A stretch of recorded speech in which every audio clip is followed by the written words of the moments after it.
5.18 민주화운동 진상규명조사위원회는 계엄군이 시민들을 향해서 조준사격했다는 당시 공수부대원들의 진술을 확보했다고 밝혔습니다. 시민군의 오발로 희생이 늘었다는 일각의 주장을 뒤엎을 유력한 증거로 꼽히고 있습니다. 임성호 기자입니다. 1980년 5월 21일 광주 시민들은 옛 전남도청 앞에 모여 광주에 진입한 공수부대원들의 철수를 요구하는 시위를 벌였습니다. 계엄군은 이들을 향해 무자비하게 총을 난사했습니다. 이후 신군부 관계자들은 당시 총격은 시민군에게 생명을 위협받는 상황에서 어쩔 수 없이 취한 자위권 행사였다고 주장했습니다.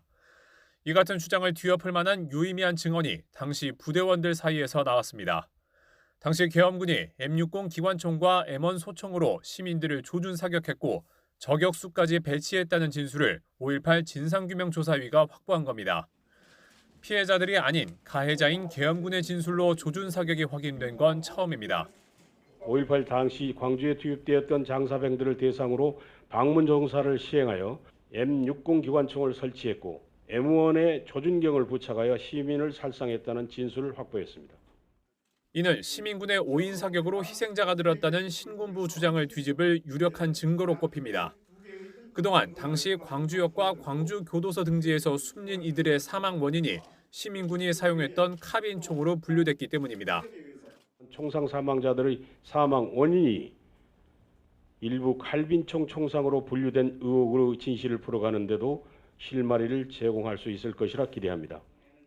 조사위는 탄도학 전문가들과 국립과학수사연구원 등 전문기관에 관련 진술 내용을 알리고 추가 정밀 분석을 진행할 방침입니다. 이와 함께 최초 발포와 집단 발포 책임자 조사를 비롯해 53가지 사건에 대한 조사를 진행하고 있습니다.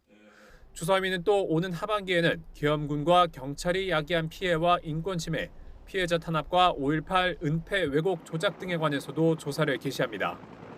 또 지금까지 광주에 투입된 계엄군 2만여 명 가운데 200여 명의 증언을 확보했는데 앞으로 2,000명 이상의 증언 확보를 목표로 잡았습니다. YTN 임성호입니다.